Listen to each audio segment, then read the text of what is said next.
weal or for woe, the history of modern Vietnam is indissolubly associated with the name of one man, Ho Chi Minh.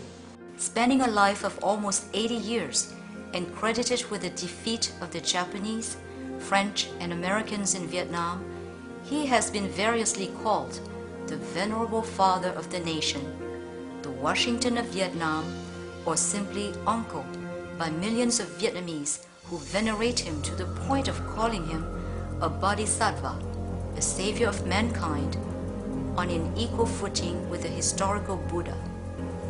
Yet even a cursory look at Ho's career will find that, apparently a simple man, he is a much more complicated figure than he is made out to be. Actually, he is more like the proverbial mystery wrapped in a riddle within an enigma.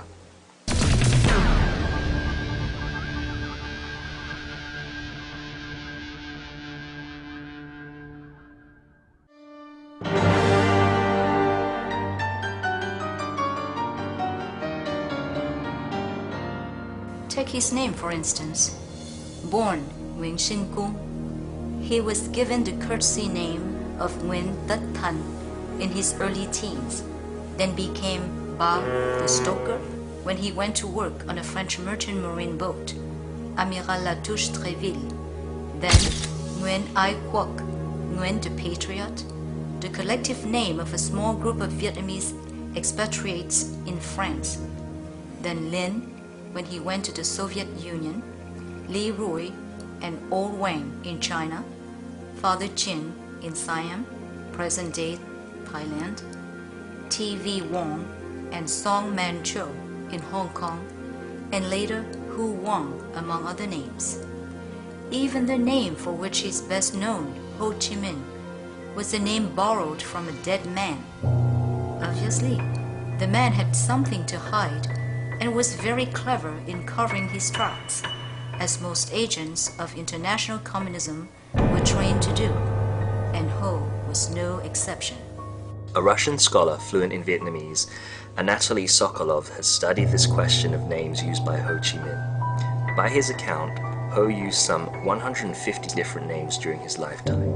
Other accounts give an even higher figure, the incredible number of 167 names Ho used during his entire career, for besides the names that he called himself, he also used pseudonyms to pen eulogies for his own greatness. In actuality, the most probable seems to be 1892, the date he gave when he applied in 1911 to be admitted to the colonial school in the hope of becoming useful to France.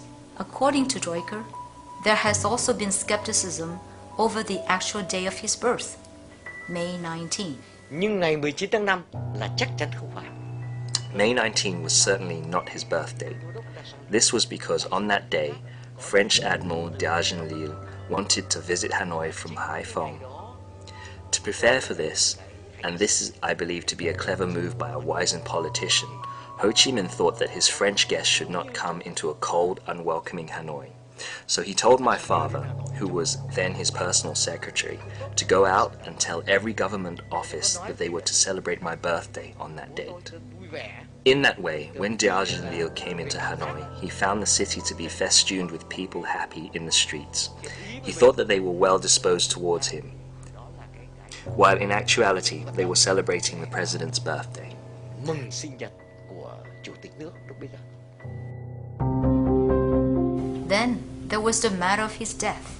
Yung Tu Hung, the novelist, claims in her latest work, Blazing Peak, that Ho deliberately pulled out all his life supports so that he could die on Independence Day, September the 2nd, 1969, thus turning a day of national celebration into a day of national mourning. This he did, according to the famed author, just to spite his closest associates, Le Duan and Le Duc Tho, and take revenge on them for having so surrounded him as to make him a prisoner in his own palace. Be that as it may, Ho's death on Independence Day has forced the Politburo to lie and announce to the world that he died one day later, thus ironically fulfilling a life in which there is no truth from birth to death.